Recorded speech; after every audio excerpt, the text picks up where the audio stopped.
So it's a very different way of looking at DNA. I didn't know what we would find. It was a 12-year-long research project that began when I was an engineer during the last years of the Cold War. And it was intentional for me. I thought, if we were going to find a principle that transcends our differences, that would help us maybe never have this kind of a war again, where would we look for that principle? Are we going to look in a book or on a rock? And I said, let's look into life itself. Of course, in the 80s, we didn't know about DNA, what we know now, so it's taken that long. It's an ongoing project. The code exists in many layers. Each layer has its own code to unlock that layer. It's whoever put this there wanted to make sure we understood really clearly how this works. So I've had to work with a team of geneticists, linguists, historians, translators, because I'm no expert in those fields. I'm taking what I do know to bring it together, and then they are validating or clarifying or showing me where it's wrong or where we're thinking about things wrong. So in a nutshell, the message in all life, God eternal within the body, says to us that we're perhaps greater than we've ever imagined in the past, or part of a greater presence, and that we're empowered to transcend the laws of physics. If we're God within the body, why would we be bound by the laws of physics, or why would we be bound by the laws of biology?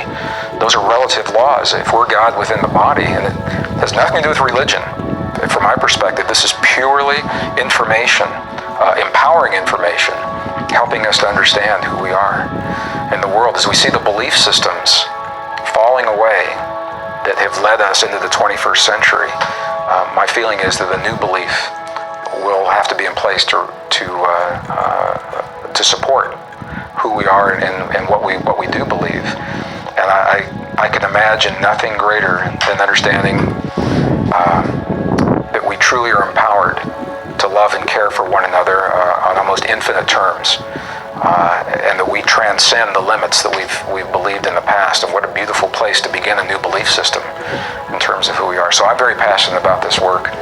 I'd love a successful career in defense and aerospace to pursue this, and all the other work supports this in some way. The bottom line is it's just about helping us to become hopefully who we are and create a better world. The book was sent out for review. The God Code book went out for review. It went to clergy and Catholic traditions, Protestant traditions, Native American, Islamic, Mormon Church, across the board. And they're very different from one another, obviously.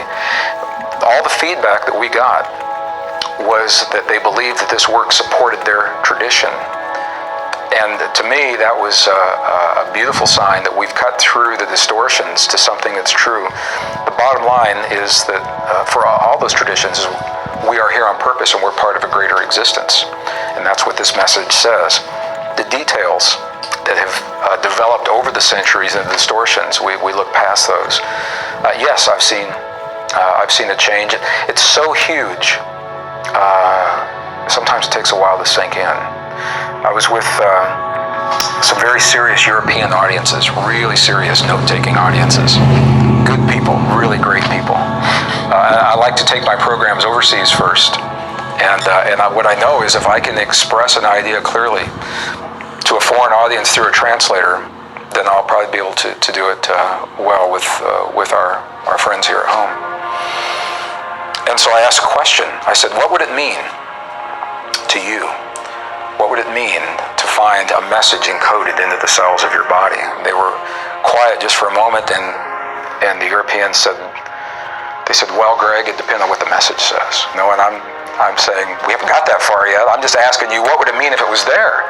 Not what does it say, but the fact that the message is there, what would that mean? It's such a huge concept. And the idea of somehow creating letters of the alphabet out of the sticky, gooey protoplasmic stuff that we're conditioned to think of as life is a disconnect for a lot of people. But it's all based in numbers. Western science, our science today, describes all life as the elements of carbon, hydrogen, nitrogen, and oxygen. Those are words. And there are numbers that go with those that we can describe on the periodic table. Ancient texts did exactly the same thing. They described life through words. And what we know now is for every one of those letters in the ancient alphabets. In every alphabet, there's a very precise numeric link, and those numbers are what match the scientific way of knowing. And if it sounds complex, it's my inability to make it very simple because it's so eloquent.